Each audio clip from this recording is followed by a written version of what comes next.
Hello friends, welcome to my channel Sushant Chesswise. Today we are beginning the crash course in tactics level 1000 to 1400. We have got some interesting positions. They are not going to be very hard positions. So today what we will do, we will start with these positions. We will try to solve them. We will try to identify the weakness and then determine which theme it is. Okay, we are going to discuss various middle game motifs. Each position will have 2 or 3 underlying themes in it. Let's get started. This is the first position, white to play. Let's go to the position quickly. White is a pawn up and he is trying to conclude the game with a quick win, right? Because his king is way more safer than black's. Queen and rook are active. Black's queen is not very well placed. The rook is guarding a6 and g6, but the rook is also unsupported. So white identifies two weaknesses here. One, the unsupported position of the rook, and second, the squares near the king. See, firstly the king has less space, and second, the square h7 is weak. So white exploits both with the move queen h3. This is the move many players miss. The reason being what? The rook on f7 is hanging. But if we look closely, we see that if the rook moves, qh7 mates. So that variation is done even if we support the rook. qh7 mates. So black had to take king f7, and now see white saw qh7 check, ke8, qg8 check, kd7, and queen takes queen, and white won the game easily. Let's go to the next one now. We have the next position here. It is white to play again, and we see that this time also white is very much active. See, he is down in material. Queen for queen, knight for knight, and for two rooks there is bishop, knight, and pawn. So materially is double exchange down, but see, he can get the rook easily. If he tries to get the rook instantly, bf7, rook f7, and f7, then black has queen e3. When not only f7 is attacked, but the queen tries queen e1 check or queen f3 check. So black will be doing fine in that. So white started looking at more active ways. He realized that the queen on g5 can be attacked by this knight, which is eyeing f7, and also the square h8 is weak right now. So white started his calculation in the move bf7 check. See, it forces things. What is happening after bf7? If rook takes f7, which is what black played in the game, we see that the idea knight f7 can be used in a slightly different way. Black played qh8 check, which must have come as a shock to black. To note that both players are very strong, both are world champions. King h8 and knight f7 check, kg7 and knight g5. White decided to resign since he is piece and a pawn down. Let's look at the main line, king f8.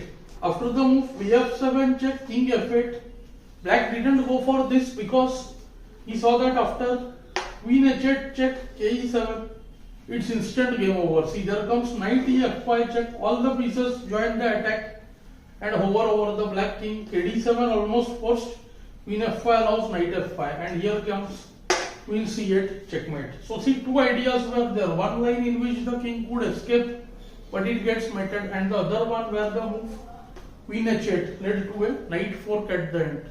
See, in all these positions we are using multiple themes. Here we saw decoy, deflection of the king to a particular square, followed by knight fork, which can also be treated as a double attack in this case, and the other variation where the king would escape and there was a mating fold. So all these positions are based on multiple concepts. By the way, this was from the game Spassky versus Petrosian. Let's go to the next position. Let's go to the third position. Again, it's white to play. We again see in all these positions the activity is in favor of white. One who is making the combination, he mostly has a far superior piece placing active ones. We see the queen is seen attacking f6. Rooks are well placed, especially the rook on g1. The knight on g5 is ahead. Knight c3 attacks d5. d2 bishop and h1 are not greatly placed, but they are still far better than black pieces. If we look at black pieces, all are behind and most of them are on the queen side. So white started looking at various ways to use this pin on the g pawn. When this knight moves, we can see that there will be pin on the g pawn. So the move queen f6 becomes an immediate candidate move. But what happens with players? They don't consider the move queen f6. Many of them think queen f6, gf, then they instantly try to go with the move knight e6 and mate the king. And if they cannot mate the king, they leave that variation instantly. But white has a very interesting idea. After queen f6, gf, he can move this knight to see e4 with a check. The knight eyes the f6 square. And what is the purpose? Let us see. After queen f6, gf6, knight e4 check, we see there are three variations in all, and in all the three white ends up winning. If knight g6, then see knight f6 check and the queen is lost. White gained a pawn and a piece more. He gave the queen for knight and got these two extra. Main line happens to be king h8 and h7. After h7 also, if knight f6 check, we realize that king h8 is easily met by rook g8. But what about king h6? Because if we take knight d7, then comes knight d7, when we just got a pawn only, right? But after kh6, white had seen the move e4. See, unleashing this bishop, and white uses the discovered check, forcing bishop f4, and see, bishop f4, checkmate. And finally, black played the move king h8 in the game, to which white took knight f6. And he realized that now to stop rook g8 might, he has to move the knight. And if he moves the knight e6 or g6, then see knight d7, and the queen loses support of the f8 knight, and the piece is lost for free.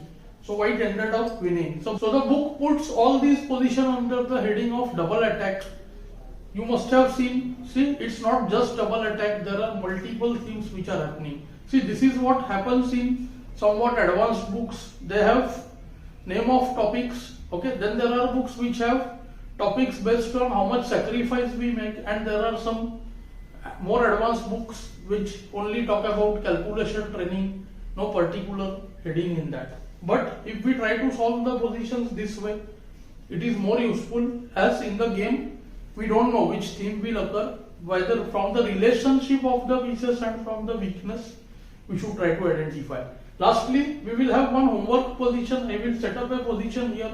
Do try to do it at home. After a couple of days, I will post the solution in the comments. So we have the fourth position. White, well, is a piece up, but there are two problems here. There is tremendous play for black on the d file and the e file. Q d4 is a threat. Bishop attacks e5, so be5 is also a threat. And white wants to convert the game. White has some active pieces. So do try to solve this at home. I will put the solution in the comments. Do let me know how you are finding these kind of lessons in the comments below. Thanks for your time.